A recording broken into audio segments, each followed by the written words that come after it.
Welcome to Starling's One podcast. I'm Patrick. Thank you for being here again if you're returning. Today we are talking about a very interesting blog post, not a study. We do a lot of studies on this podcast. This time, this is a blog post by Alvaro de Menard, who earned $10,000 by accurately predicting which social science studies would replicate in the DARPA contest that we had talked about in the previous episode, that was covered in a study in the previous episode.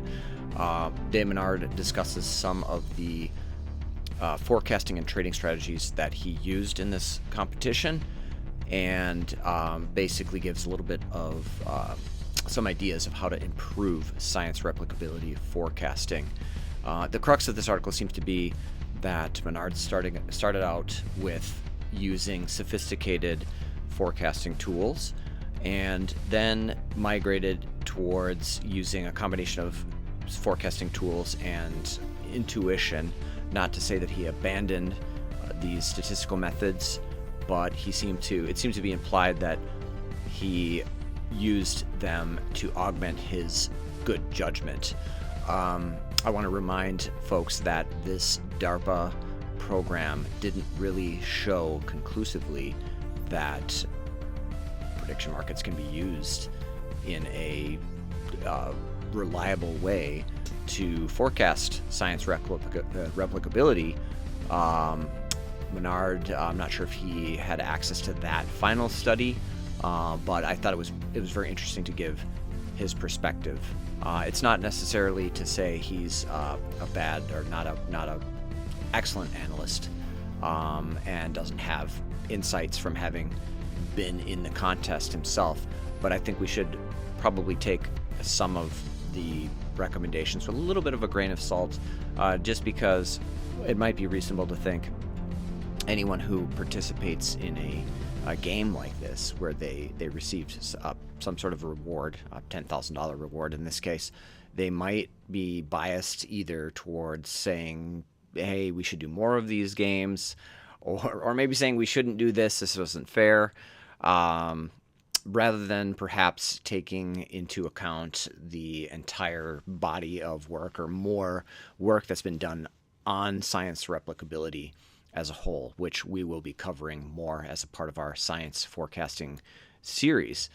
So that being said, super interesting. Kudos to this guy for doing such a great job, being such a great analyst, and hope you enjoyed the article. Hope you enjoy today's AI podcast. Oh, hey, and I almost forgot. Jump on over to starlings.one for more information. Check out all of our different socials. And you can also check out our completely open source and MIT licensed prediction market called Social Predict. If you just search Social Predict on GitHub or just Google or whatever way you want to find it online. You know how to find things. Just search Social Predict, prediction market. All right, great. Thanks. Enjoy the episode. Ever wished you could tell which scientific studies were going to hold up and which ones were, well, destined to kind of fall apart? Well, that's what we're looking at today. Okay. This competition called replication markets.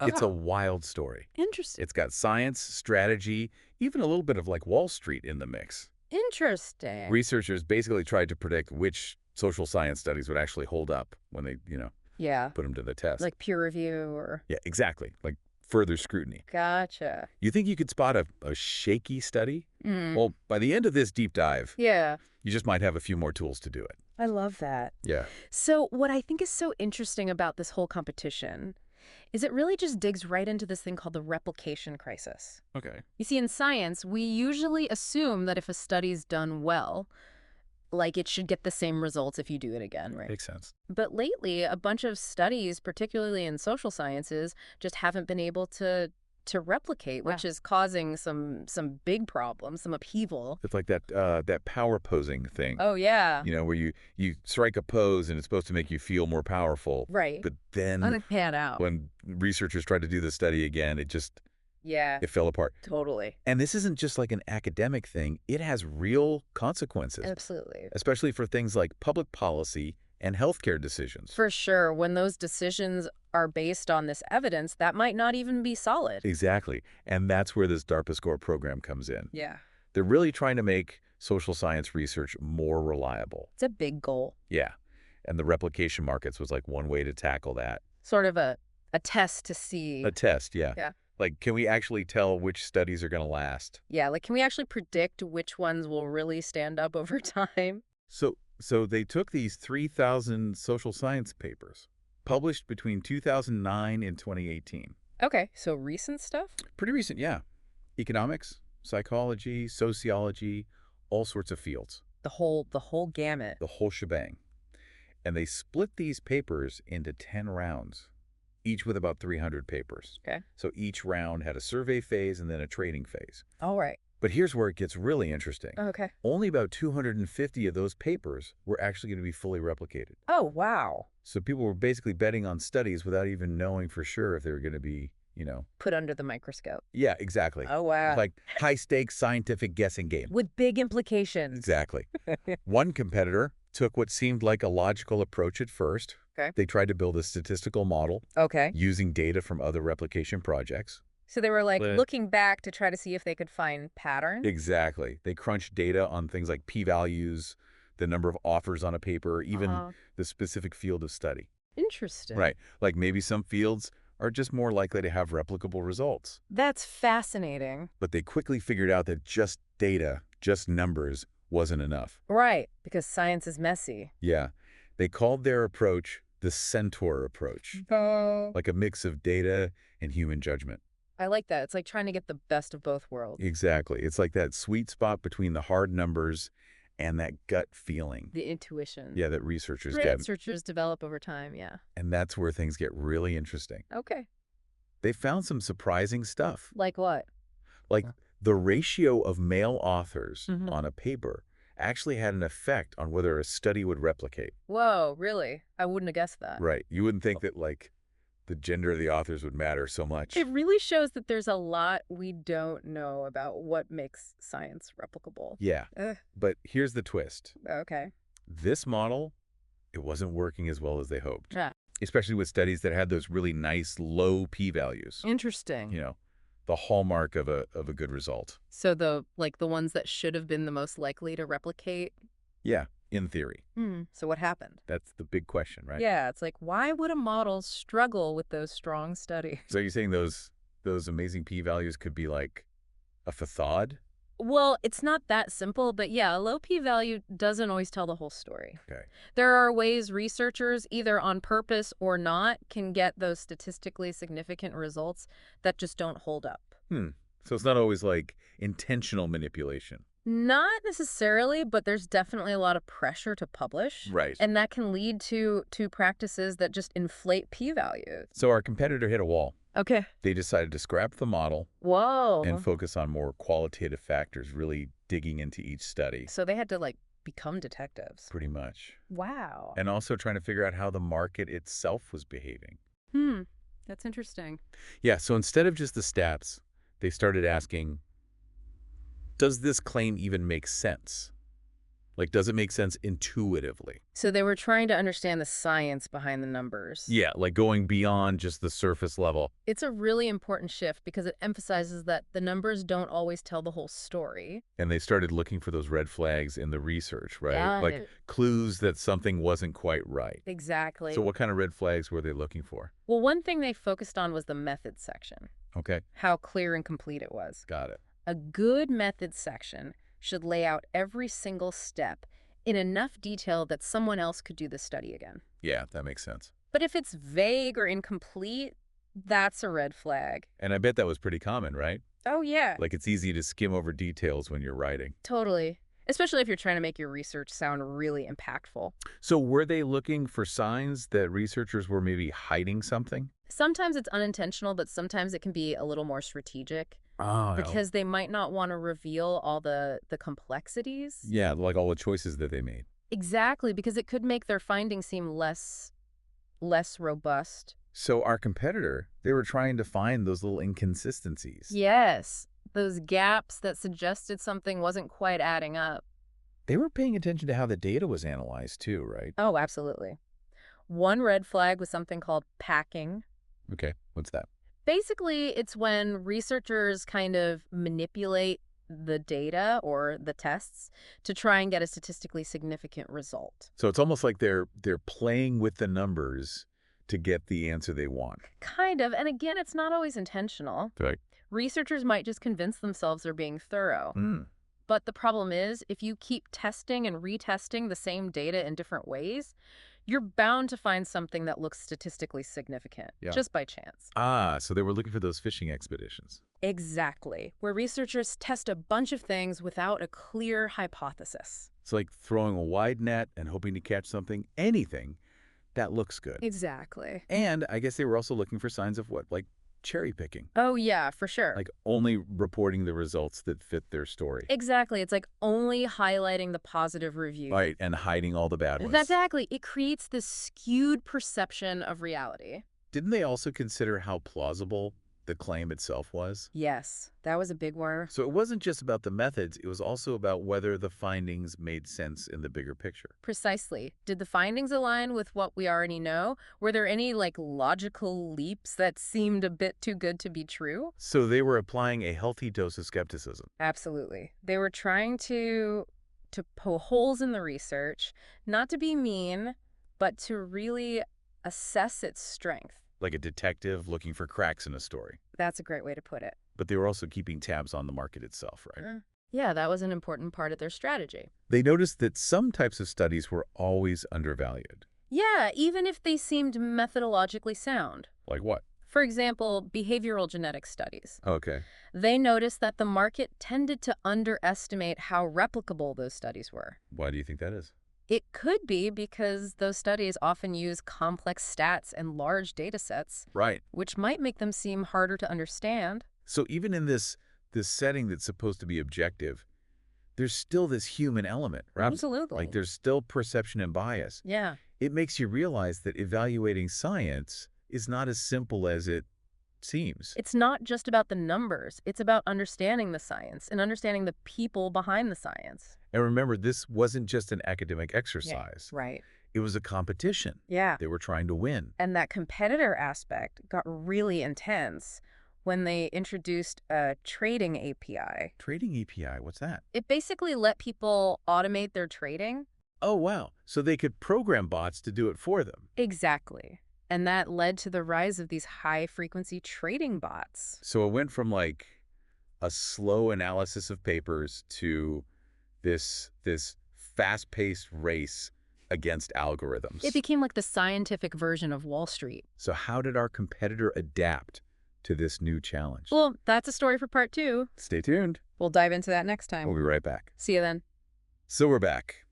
Our competitors ditched the model. They're going full-on detective mode, trying to predict which studies will replicate. It was a huge shift, yeah. Going from pure numbers to really getting into the weeds of the research itself. Yeah, like having to read between the lines, looking for clues. Exactly. And remember, they're still on the clock. Right. Hundreds of papers each round. So they had to find a way to spot those bad studies fast. So walk me through it. What were they looking for? What were those red flags? One of the big things was that method section. Right.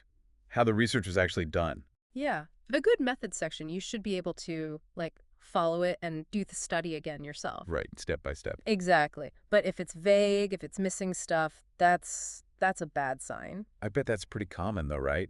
I mean, it's easy to skip over details when you're writing. Oh, absolutely. Especially when you're, trying to make the research sound exciting. Make it sound like a big deal. Yeah. So, sometimes it's an honest mistake, but sometimes, sometimes it's a little more deliberate. Yeah, they might not want to give away too much, make the findings seem less solid.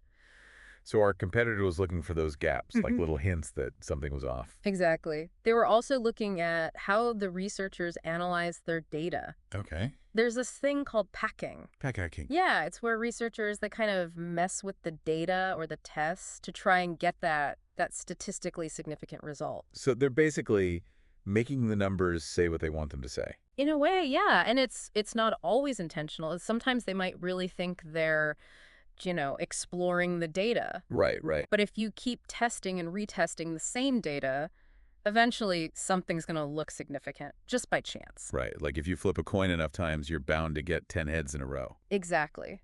So our competitor was looking for signs of that. Were they just fishing for results? Just throwing a wide net and hoping for the best. Yeah. And they also looked for something called cherry picking. What's that? It's when researchers, they only report the results that support their idea. Oh, so like hiding the evidence that doesn't fit? Exactly. It's like writing a review and only including the good stuff. Right. Very misleading. Totally. So they were looking at the methods, the data analysis, but what about the claim itself? Like, did they think about whether the finding even made sense? Yeah, that was huge. They had to consider like the plausibility of the whole thing. So it's not just about the numbers, it's about whether the story adds up. Exactly. Does it fit with what we already know? Are there any like jumps in logic? So they were being super skeptical, Oh yeah, trying to poke holes, see if the research could really hold up. like a detective. Totally. Always questioning, always looking for those inconsistencies. But they were also paying attention to the market itself. Right. Oh yeah, definitely. Because they noticed some weird stuff, like certain types of studies were always undervalued. Even if the methods were good. Yeah, like behavioral genetics studies, for example. Oh, interesting. The market just didn't seem to trust them as much. Maybe because they're more complex? Yeah, could be. They involve a lot of stats, big data sets, maybe they seem less transparent. So even in this supposedly objective setting, you've still got the human element. Oh, absolutely. Like people's perceptions and biases, they still matter. Yeah, it shows that science is never really purely objective. It's a good reminder. But remember, this is a competition. Right, they weren't just trying to understand the science, they were trying to win. And then things got even more intense Oh, yeah. because they introduced this trading API. Yeah, that changed everything. What did it do? It let people automate their trading. Whoa. So like program bots to do it for them. Exactly. Suddenly they were up against these high-frequency trading bots. So it became like a race against machines. It was like Wall Street, but for science. So how do they keep up? All right, so we're back, and the competition's heated up. Our competitors facing off against these super fast trading bots. It was a whole new level of challenge. They had to get creative. So what'd they do? How did they compete with these algorithms? Well, they knew they had to up their tech game, so they moved everything to a VPS. A VPS. What's that? It stands for virtual private server. Basically, it gave them a speed advantage. So they could keep up with the bots. Exactly. Every millisecond counts in this kind of trading. Wow. It's amazing how this whole competition mirrors what happens on Wall Street. Yeah, that need for speed, it's everywhere. Even in science, you got to have the tech to keep up. So after all this effort, all this analysis, this tech upgrade, how did they do? They actually did really well. Made a profit. Impressive. Yeah, not easy in a market like this, so unpredictable. But I bet the real reward wasn't just the money, right? Oh, definitely not. This was about learning, about pushing the boundaries. So what were some of the big takeaways? What did they learn? Well, I think the biggest one was you got to use multiple approaches. Like not just relying on one model. Exactly. They started with the data, but they quickly realized that human judgment, that deep understanding of science, that was crucial. So it's like finding that balance. Yeah, the art and the science of prediction. Got to have both. For sure. Another big takeaway, those p-values, they're not always the be-all and end-all. Right. They can be misleading. Yeah, they don't always tell the whole story about replicability. So we got to look deeper, right? Exactly. Beyond the numbers, into the methods, the data, the logic. This whole competition, it really highlights the importance of transparency in science, doesn't it? Oh, absolutely. The more open research is, the easier it is to check it, to replicate it, to build on it. It's about creating that culture where researchers can question each other's work, push for higher standards. Exactly. And it's not just about researchers policing themselves. The system needs to reward quality, reward replicability. So what does this all mean for the future of science? Like, can we actually predict which studies will last? That's the million-dollar question. And there's a lot of work being done on it. People are developing new tools, even using AI. AI. Yeah. Imagine an AI that could, like, scan through papers, flag the ones that are shaky. That would be incredible. It could be a game changer, but of course there are limitations. Right. AI is only as good as the data it learns from. Exactly. And there'll always be those who try to game the system. So it's a tool, a powerful one, but it's not a magic solution. Definitely not. It still comes down to people, to researchers, to having that integrity, that commitment to doing good science. That's a great point. Well, that brings us to the end of our deep dive into replication markets. What a journey. It really makes you think, right? Yeah. About the challenges facing science today. And about the role we all play in making sure the science we rely on is solid. Well said. Thanks for joining us, and until next time, keep asking those questions. Stay curious.